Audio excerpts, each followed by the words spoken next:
Hey, how are you? Neil Linares here. So happy that you're here today for this first video. This is my very first video for Comfortably Insane, and I'm so happy that you're watching it. So I want to take you on this journey, okay? And the journey is I have been and reached sobriety for coming up, and I'll knock on wood, I say this very humbly, coming up September 28th. And so that's like in 2 months, depending on when you're watching this. But anyway, it'll be 10 years of sobriety for me. I've written a book. It's called Comfortably Insane. You can get it on Amazon, and you'll be able to get the book. I'm working on an audiobook and on an ebook and all that stuff. But anyway, one of my biggest goals is to show you how I did this. Because ultimately, even though the book, it's about me and it's about my story of alcohol addiction and the whole trajectory that I went through, I wrote it for you. I wrote it with the hopes of trying to help someone that might find themselves in the same predicament, right? In the same type of lifestyle. Or maybe if it's not you, the person that is going through this, maybe you know someone. And you know what? It doesn't even have to be alcohol. It can be a related substance or just a feeling. And that's what I want to go over this with you. I want to take you through my journey, my story, what worked for me. Now, there's so many things involved in doing that, and it can seem really complicated and worst. It can seem almost impossible. But that's why I want to do this, and that's why I'm doing this whole channel, and all of these videos are going to be geared to help you understand that it's not an impossibility. There is a lot of hard work, and there is a lot of effort, and there's probably a lot of pain involved as you mold, as you change, as you do what you need to do in order to get well, right? So I narrowed it down to 2 things. And this is going to probably be a 2-part video. So this will be part 1, and I'm probably going to stretch it into 2 videos just because I don't want to lose you, and I don't want to make these too long, and I just want to give you valuable information that can help you now. So I wrote, in thinking about my journey, I wrote the 2 things that made a huge difference for me once I was able to define these. And it took a while to define. So I just want to give them to you right from the get-go, because I think that once you define these 2 things, it's something that can really assist you in the way that you look at this whole sobriety journey, okay? So I'm going to step to the side a little bit here, and I'm going to show you. The first question that I asked myself was, where am I? Where am I? That's what I had to understand that. Where am I? Right? And if I take you back to my story, where I was at the time where I was crying for help, where I needed to change my life, I found myself in complete and utter hell. Sadness, darkness, anxiety, depression, loneliness, you name it, I was feeling it. And my life was just going down deeper, deeper, deeper into this hell, like into this black hole. And I couldn't find a way to get out of it.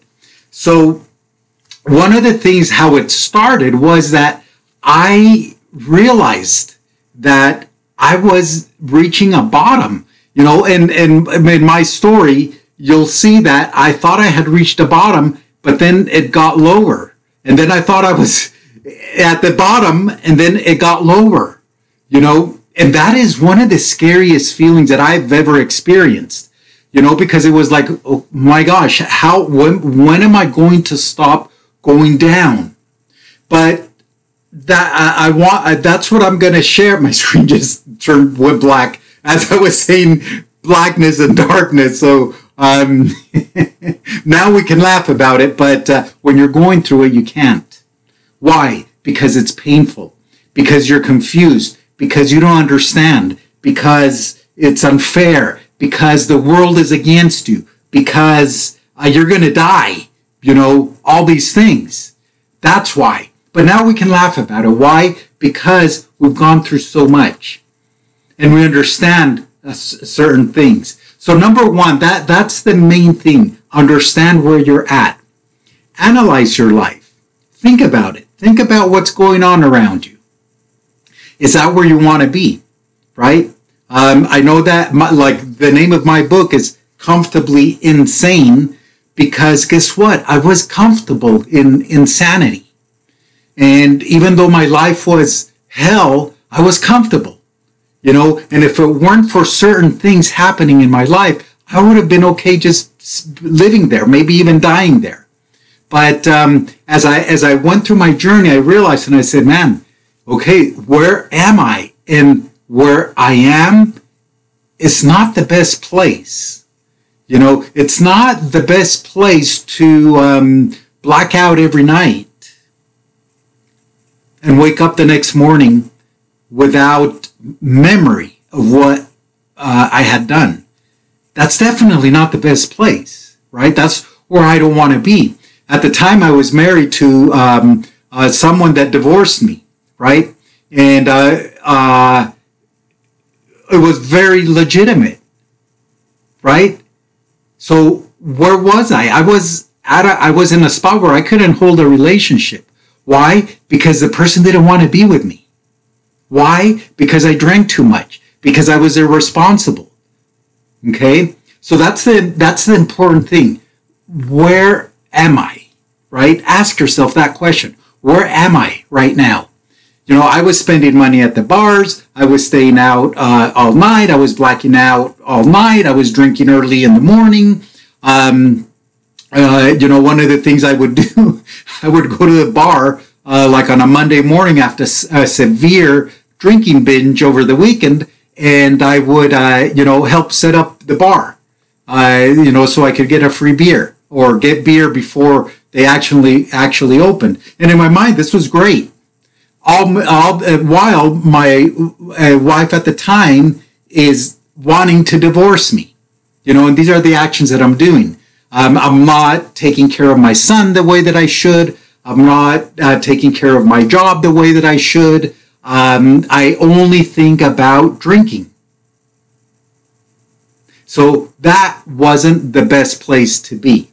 Okay? So when I say, where am I? And I ask myself that question, where am I? Because it transports me back to that place. And I realized that I don't want to live my life that way. When I was a little kid, I didn't dream of, I'm going to grow up and I'm going to be in this dark, lonely place where I'm going to hurt people and I'm going to drink myself to blackouts. That's where I want to be. Right? And it took a while to understand and at least to get to the point of saying, whoa, wait a minute. I'm in a place that I do not want to be. Okay? And that's just like one of the first basic things. If you don't want to be there, right? If you acknowledge, I do not want to be in this spot. Otherwise, it's just like a never-ending cycle. Okay? That's how it was for me. I never realized that I didn't want to be where I was. When I finally connected the dots and I said, whoa, wait a minute, I don't want to be here. That's when the other thought process came. And that's this one right here. Where do I want to be?